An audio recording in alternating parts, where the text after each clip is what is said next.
guys, it's Spacey Sims, and we are back with more Danganronpa Trigger Happy Havoc. I'm not too thrilled right now.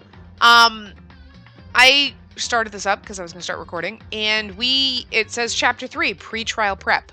It starts right off in the trial, so where we saved the game, which was at the pre-trial screens, that's completely gone. So we can't go and do the pre-trial stuff and read all the notes, and we can't set our stats or anything like that now, and that's kind of frustrating because that's where I saved the game, that's where it should start, but that's not where it picks back up. It goes right into the trial. And I tried doing Chapter 2, like, okay, it's at the end of Chapter 2, but it starts back where Hina is in her bed crying before she discovers,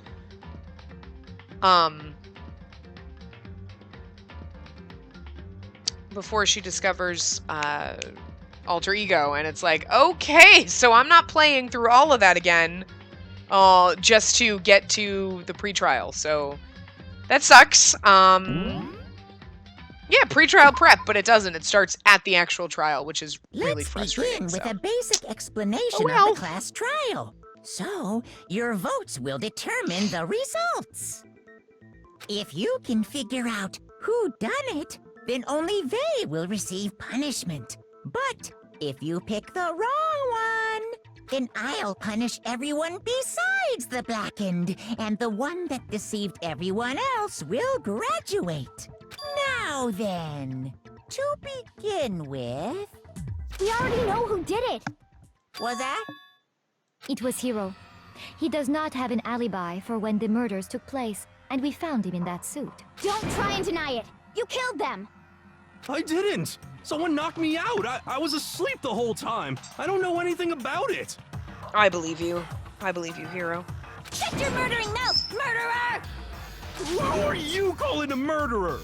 I am sorry to say, Hiro. You did but it. We do have evidence. I think she did it. Blueprints for the suit. Parts we assume were used to build it. And all of it was found in your room. You have to admit, the evidence is quite compelling. It points to you as having created the suit and wearing it while committing crime after crime. Don't believe it. How many times do I have to tell you? I don't know, I don't know! Is Hiro really the killer? Or, before anything else, we have to make that clear.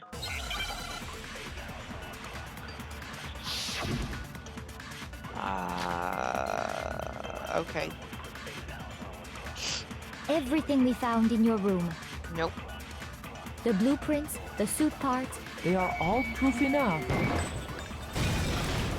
No, Yeah, it's wrong. okay. Because they have the wrong handwriting on them. Are we sure Hiro really made those blueprints? What do you mean? Well, take a look at this. It's the note that Hiro wrote, asking everyone to meet up after Alter Ego disappeared. I'm actually surprised that I got that bullet, because I like to shoot them past. The handwriting's obviously different, wouldn't you say? When you compare it to the blueprints. There's no way you could think the same person made both of them. Unless that person made it a point to disguise their handwriting. No, the differences are bigger than that, I think. Come on! I'm not smart enough to think I'm trying to change my handwriting anyway. That's totally true. So Makoto, are you saying you don't think Hiro's the culprit? And he's not the only one. I think Hiro's innocent as well. What? Then who was in that Robo-Justice suit? Is it Hiro. like Hiro said? Was there really someone running around in a second suit? The suspicious individual hidden within the suit. Go ahead, Makoto. Tell them who it was. And of course, he passes it off to me. So? Who was in the Robo-Justice suit? The suspicious individual in question, the one that must have been in the suit was Hiro, yeah. Other than It doesn't Hiro, give you time I can't think of anyone else it could have been. to read that, and it's like, crap, I gotta, but... Who was in the suit? It was Hiro. Obviously, he was the one in that particular suit. So I didn't really But read we the whole never sentence. found any kind of second suit. Then there can be no doubt. Hiro is the prime suspect. That doesn't make any sense. You just said Hiro didn't do it. It makes perfect sense. Hiro was the suspicious individual in the suit, but he's not the culprit. So what you're saying is... That's right. The culprit in this case has nothing to do with being in the Robo-Justice suit. What? Now that's a bold assumption. And what reason do you have to make such a statement? You do have a reason, yes? Of course. But before we get to that, there's something else we need to clarify first. So let's get that out of the way. Hey, stop trying to boss us around. All things have a proper order. So what is it? What needs to be clarified? We must clarify the method of transportation for Taka's lifeless body. The cart! It would seem that his corpse was moved using certain particular items. Makoto, can you tell us what they were? Stop being such a twat. The things that were used to move Taka's body. They were the tarp. I got it! There's still one more thing. I know, but you wouldn't let me take on the dolly. I got it! They were a dolly and a tarp, right? Don't question. What's with the attitude? Yeah, a dolly and a tarp, right? You're the one who figured it out, dumbass. So, let's see if I can explain. Taka's body disappeared from the equipment room. And then we rediscovered it in the repository. And when we found it for the second time, it was wrapped in a blue tarp, right? It was the same tarp that up until then was stored in the equipment room. So the killer must have seen it there and decided to use it when they moved Taka's body. That way, they wouldn't leave any bloodstains while they were moving it. Okay, that explains the tarp. And the dolly? Same thing. I'm sure the dolly was in the equipment room when we first found Taka's body there. The dolly. But when the body disappeared, so did the dolly. The dolly. Later, Body of when the Taka's dolly. body reappeared in the repository, so did the dolly.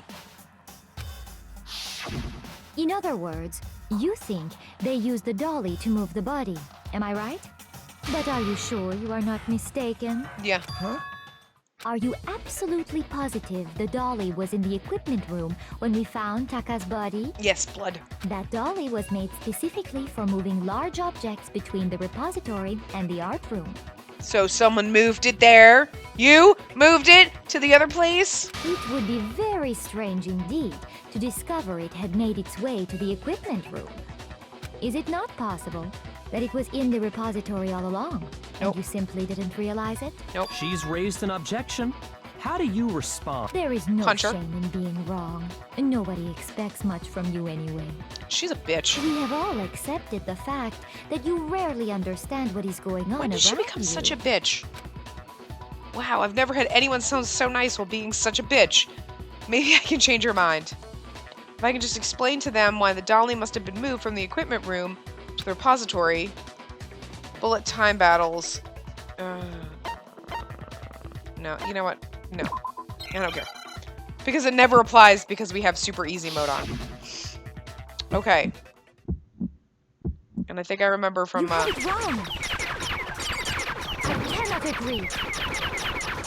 You are a fool. So pathetic. Lies will get you nowhere. Do your worst. Away with you. You miserable wretch. You have it wrong. I cannot agree. You are a fool. Lies will get you nowhere. Do your worst. You miserable wretch. yeah. I cannot agree. This should prove it. So, what I learned If from you're asking for proof that the dolly moved, I have it right here. what I learned from the whole one with trying to convince Taka that Mondo killed Chihiro is that you just, this one I actually tried a little bit, you just freaking click both the right and left mouse button, just click them like fucking crazy and then you win. But if you actually try to like do it, no, it's just, yeah. When I found the dolly in the repository, One of the wheels had a blood stain on it. Now that I figured it out, though, it's not as frustrating. There was a pool of blood in the equipment room with a tire mark in it that matched the dolly wheel's tread. And I want to say there's probably people who watched that last part and like, you know, if who had ever played the game and said how to do it, but that part hasn't even posted when I'm recording this, so yeah. Like we've only, like, that part hasn't even gone up yet, and that's how far ahead I'm recording all these, so. The killer probably rolled the dolly through the blood on accident as they wheeled the body out of the room. And as the blood dried on the tire, they moved the body into the repository. So there's my proof that the dolly was used to move Taka's body. Geez, does Celeste really hate me that much? No, she's just pissed you figured it out. Anyway, because she's that guilty. was just something we had to get out of the way. She's probably Let's not. get back to the main subject. Because, I mean, I swear it was him the last time and it wasn't. Yeah, the subject of how Robo-Justice didn't do it. Because if it's not a killer robot, then what kind of robot is it? I'm not sure that really matters. I'd be happy to explain why the occupant of the suit couldn't possibly be the killer. If you look back on how the body was transported, it will become immediately obvious. He can't bend over. Look at how the body was moved. It'll be clear why the person in the suit couldn't have done it. What does he mean by that? Oh my god, duh! Remember? He said he can't bend over. What do we have? What do we have? Robo-Justice. Okay. As we know, Taka was killed in the equipment room. And from there, the body was moved to the repository, correct?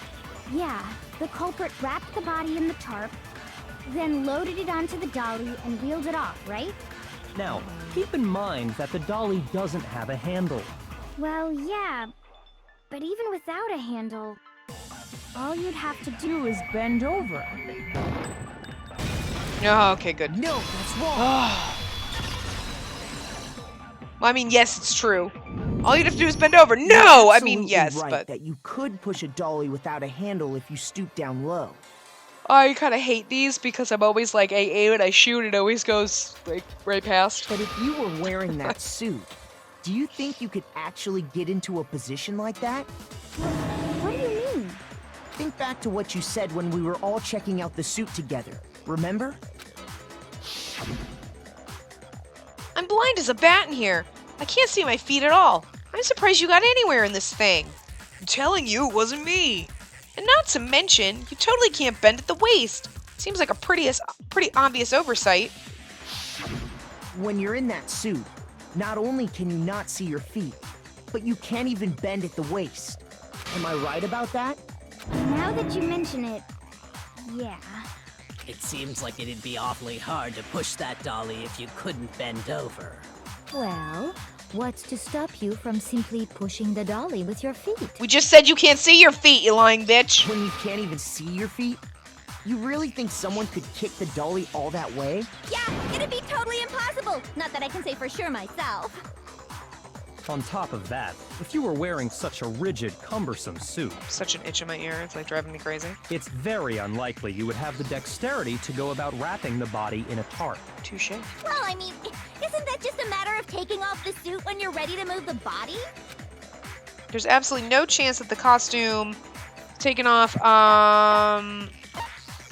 you can't take it off by yourself. I got it! I don't think taking off the suit was an option. If you remember... I don't know what's up with this thing, but I can't actually get it off. A little help? Why would you make something that you can't take off by yourself? You made it so that he couldn't get it off, so he would be found in it and everyone would think he was guilty. You lying bitch.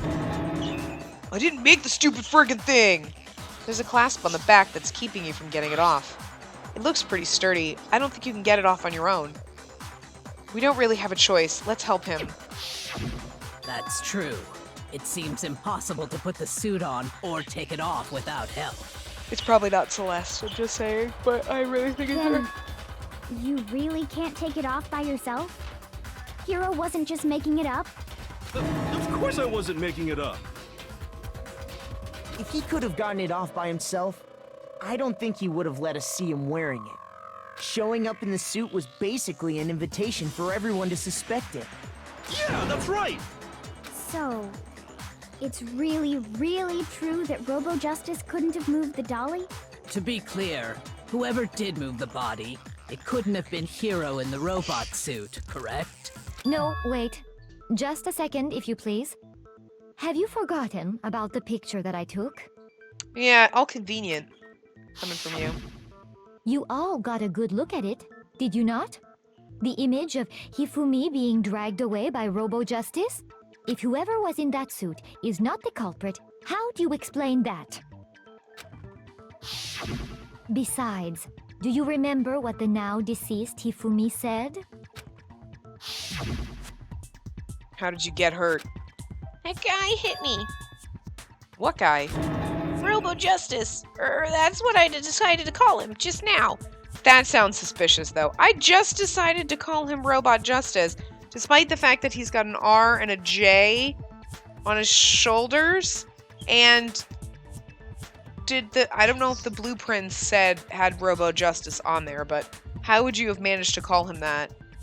I can't say for sure that they did, but I think they did. Maybe I'm just assuming. So long as those facts exist, the proper conclusion is beyond question. The individual inside the suit and the culprit are one and the same. It was Hero, without a doubt. Yeah. Yeah, that's gotta be right. Hold on a second! It's still far too early to reach that conclusion. Besides, there's no hurry to decide who did it. Before we rush to a verdict, shouldn't we explore every single possibility? Instead of seizing on one viewpoint, the truth is uncovered by analyzing things from every angle. Perhaps, but where do we go from here? Let's review this series of unfortunate events from the beginning. Maybe we'll uncover something new. What a pain in the ass! I don't disagree, but our lives are on the line. If this is what it takes, we have to do it. Plus, maybe we'll get to find out where the heck Kyoko was when everything went down. All right then, let's take another look back at what happened. I suppose we could start with this morning. 4 of us gathered together in the dining hall. Makoto, Hina, Kyoko, and myself. We waited there for quite a while, but nobody else showed up, so we went to look for everyone. That was around 8 a.m. And as soon as we split up, Kyoko went missing. Soon after that, Hina found Celeste in the rec room and quickly came to get Makoto and me.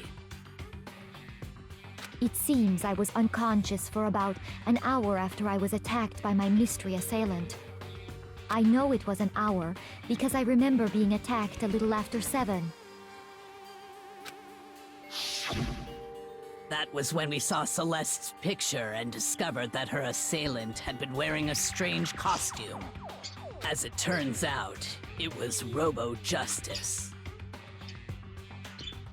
It also soon became clear that this...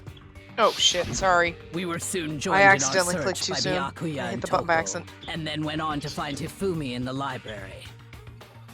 He was injured, so we took him to the nurse's office and resumed our search for the suspect. But not long after leaving the nurse's office...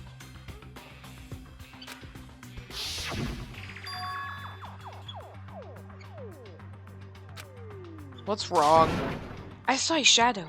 Something moving around at the top of the stairs.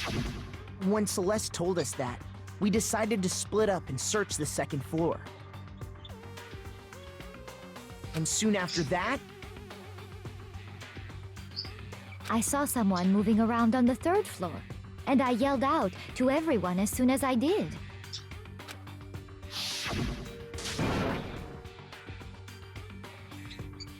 Celeste, what's wrong?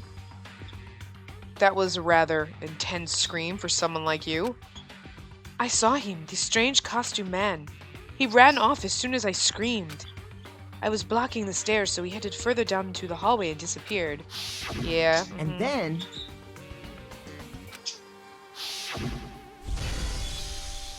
Ah! Huh?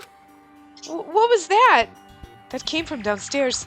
It must have been Hifumi. He's in the nurse's office. This is bad. Come on, we have to go back. At that point, we decided to divide up into 2 groups. Celeste, Hina, and I went back to the nurse's office, while Sakura, Byakuya, and Toko chased after the suspect. When we got back to the nurse's office, we found Hifumi, dead. And that's when we heard the body discovery announcement. I left Celeste and Hina there and headed back to the 3rd floor to let the others know what had happened. Meanwhile, we had just discovered Taka's body in the equipment room. We must have found both bodies at almost exactly the same time, because we heard the same announcement not long after we discovered his body. And that's when I told you guys about Hifumi. Then the 3 of us headed for the nurse's office. But right after we left the physics lab, we ran into Celeste, who'd arrived after us. And she told us something very surprising. Hifumi's body has disappeared. We rushed back to the nurse's office and saw that she was right. Then we remembered we'd left Toko passed out in the equipment room, so we hurried back again.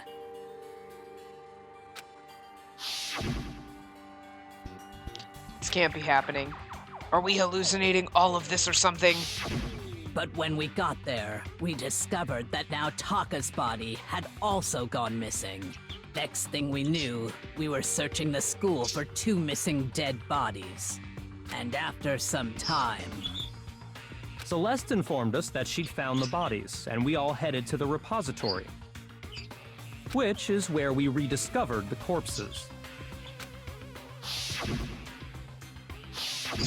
I think that about covers it. I see. The whole thing sounds exceptionally complicated. It certainly seems to me that these are not a simple series of connected events. Okay, well, if that's true, then what? Rather than a single series of events, I think we have to consider each murder a separate situation. And from there, we can uncover the contradictions surrounding all of them. Now then, let's get started, beginning with what happened to Taka. The contradictions hidden somewhere... the contradictions hidden in what happened to Taka. In order to uncover the truth of this case, I have to find them no matter what. Alright. Christ.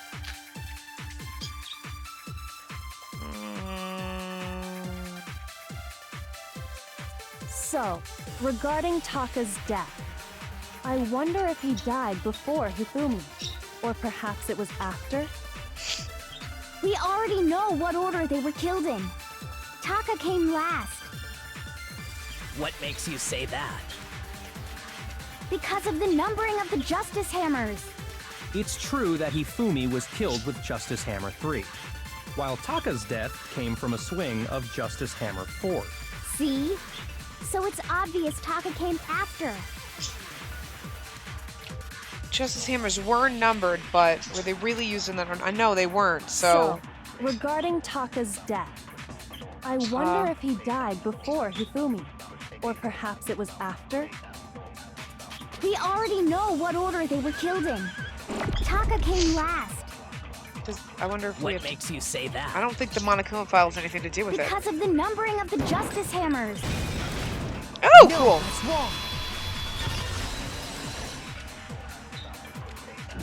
What? Hold on. There's no reason to assume that the hammers were used in the same order as their numbers. If anything, that's just another way the killer tried to disguise their actions. So you're saying the culprit wanted us to think the hammers were used in order, but in reality, Taka was killed before Hifumi? Okay then, let's see the proof. Evidence that proves Taka was killed before Hifumi. There's something that relates to what time he must have died. Hangman's Gambit. Oh, okay, this ought to be fun.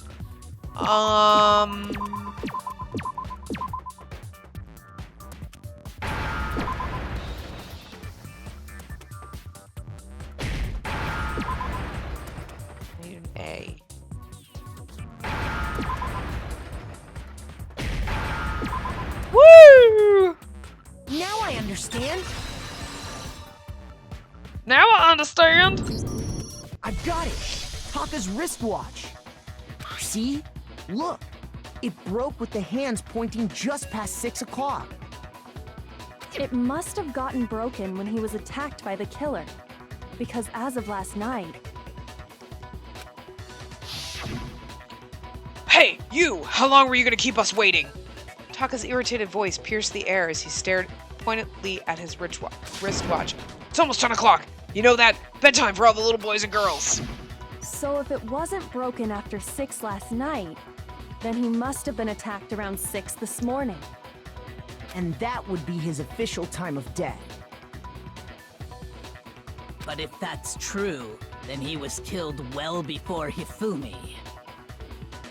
And before Celeste was attacked this morning, which happened around 7. That's right. Taka was killed before any of the other incidents took place. That simple fact slipped past all of us. We made the wrong assumption about the order of events, all because of those justice hammers. That's exactly why the culprit wrote the numbers on each hammer and had them increase in size. That way, when we saw how they were used in each incident, we'd easily make that wrong assumption. Now, if Taka was killed around 6, then everyone's alibis for his murder go out the window.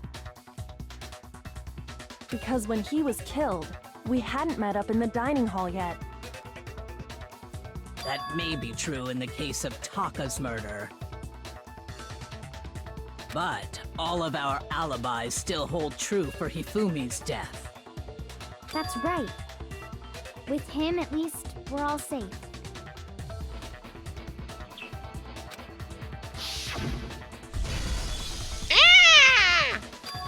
Huh? Well, what was that?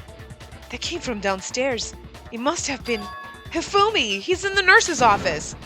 This is bad. Come on, we have to go back. Why do we have to repeat that same scene When we we just heard looked at? Hifumi screaming, we were all together. Except for Hiro and Kyoko. Dun dun dun. Then we all ran down to the nurse's office, and that's where we found his body. That's totally true. We're all in the clear. Oh, I know! They must have recorded him screaming on a tape or something, then played it later on! Probably. If that's true, where's the tape? Destroyed. I don't know. Don't just go making stuff up.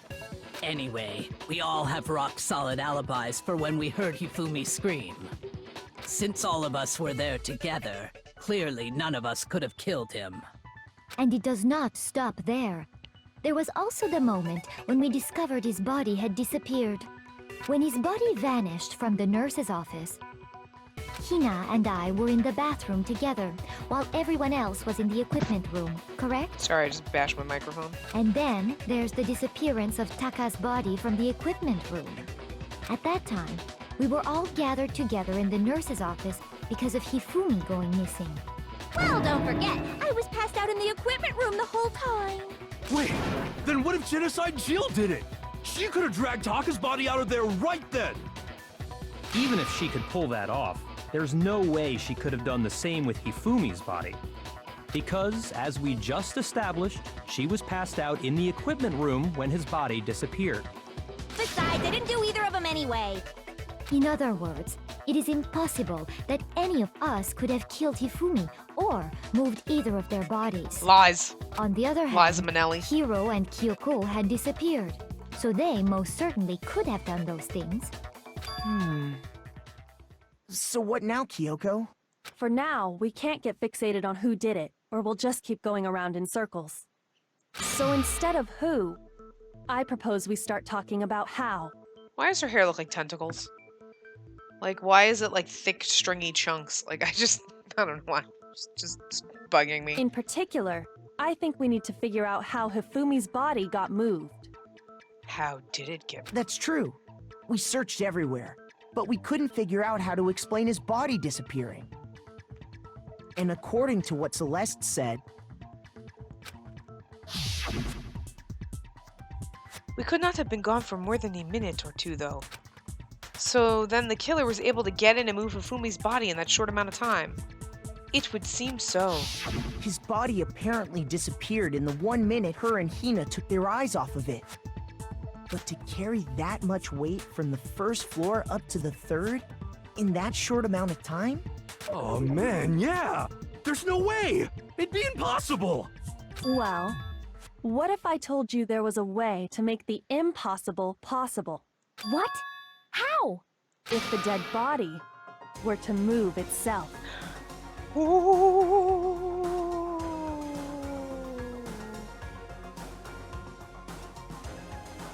I think we're gonna wrap this part up here and leave it on a cliffhanger. Dun dun dun! Yeah, so we'll find out.